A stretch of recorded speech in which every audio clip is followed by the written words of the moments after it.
উপজেলার প্রতিষ্ঠা বার্ষিকী পালন করছে। তারপর সম্ভবত 28 অক্টোবর থেকে বিভিন্ন উপজেলা জেলায় প্রোগ্রাম করবে। প্রিয় নেতৃবৃন্দ, যেহেতু আমরা একই সংগঠনের অঙ্গ সংগঠনের নেতৃবৃন্দ, আমার বিনীতভাবে আহ্বান থাকবে, যেহেতু সামনে নির্বাচন, জাতীয় সংসদ নির্বাচন, আমরা জানি একটি দলের মূল চালিকা শক্তি, একটি রাষ্ট্রের মূল চালিকা শক্তি হচ্ছে জাতীয় সংসদ। আমরা জানি একটি দলের মূল চালিকা শক্তি হয়েছে জাতীয় সংসদের দল থেকে এমপি নির্বাচিত করা।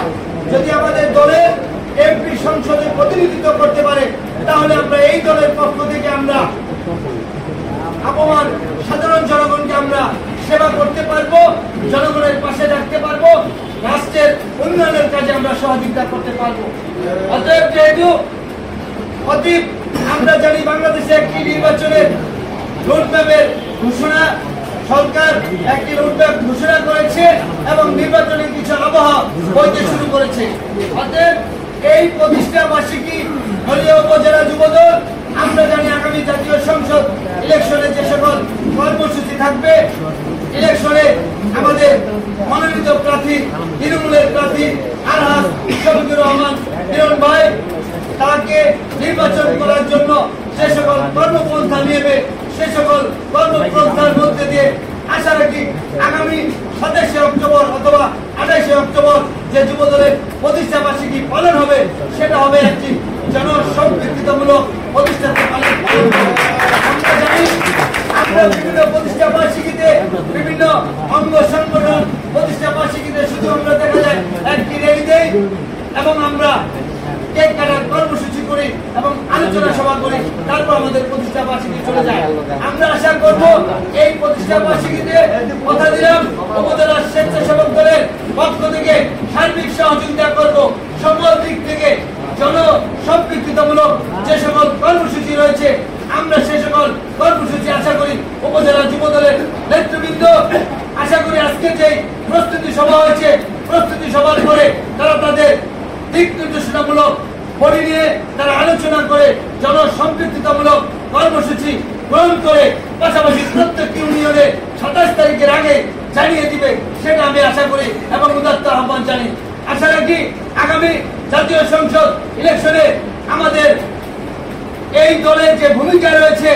বাংলাদেশ জাতীয়তাবাদী দল প্রতিষ্ঠিত হয়েছে শহীদ রাষ্ট্রপতি জিয়াউর রহমান 1978 সালের 1 সেপ্টেম্বর এবং 1978 সালের সম্ভবত 27 অক্টোবর বাংলাদেশের এই জাতির যে যুবকদের ঐক্যবদ্ধ করার জন্য, এই যুবকদের মধ্য দিয়ে সাধারণ জনগণের মাঝে বাংলাদেশ জাতীয়তাবাদী দলের যে ইস্তেহার রয়েছে, বাংলাদেশ জাতীয়তাবাদী দলের যে কর্মসূচি রয়েছে, পরিকল্পনা রয়েছে, এই যুবকদের মধ্যে প্রসারিত করার জন্য বাংলাদেশ জাতীয়তাবাদী যুবদল সংগঠন প্রতিষ্ঠিত করেছে 1978 সালের 27 অক্টোবর। আশা করি এই যুবদল, বাংলাদেশ জাতীয়তাবাদী যুবদল, আমি অন্তত বিশ্বাস করি আগামী জাতীয় সংসদ ইলেকশনে সম্ভবত 60 থেকে 70 জন মনোনীত প্রার্থী থাকবে বাংলাদেশ জাতীয়তাবাদী যুবদলের পক্ষ থেকে।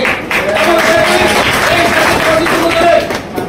যারা নেতৃত্ব রয়েছেন, তারা এখনো বাংলাদেশ জাতীয়তাবাদী দলের বিভিন্ন নেতৃবৃন্দতে বিভিন্ন সংগঠনে তারা সম্পৃক্ত রয়েছে এবং যেহেতু জাতীয়তাবাদী যুবদল একটি গুরুত্বপূর্ণ সংগঠন, হলিয়া উপজেলা যুবদল আগামী জাতীয় সংসদ ইলেকশনে অগ্রণী ভূমিকা রাখবে এবং পাশাপাশি আমি এটাও বিশ্বাস করি সাধারণ জনগণের মাঝে যে সকল গৃহীত কর্মসূচি থাকবে, আমাদের দলের পক্ষ থেকে এই যুবদল অগ্রণী ভূমিকা রেখে আমাদের যে আগামী জাতীয় সংসদ ইলেকশনে মনোনীত তৃণমূলের মনোনীত যে প্রার্থী থাকবে, আপনার আমার সাধারণ জনগণের এবং এই 17টি বছর আমাদের নেতৃবৃন্দের পাশে যেই নেতা আমাদের মামলায় বিভিন্ন কর্মসূচিতে পাশে থেকেছেন, আমাদের সেই মনোনীত প্রার্থী হয়েছে নড়িয়ার তৃণমূলের মনোনীত প্রার্থী হয়েছে আলহাজ শফিকুর রহমান হিরণ। তিনি যে নির্দেশনা দিবেন, এই যুবদল প্রস্তুত থাকবে, পাশাপাশি জাতীয় সংসদ ইলেকশনে সকল ধরনের অগ্রণী ভূমিকা রাখবে, সেই তথ্য রেখে আমি আমার বক্তব্য বাংলাদেশ জিন্দাবাদ, বাংলাদেশ জাতীয়তাবাদী যুবদল।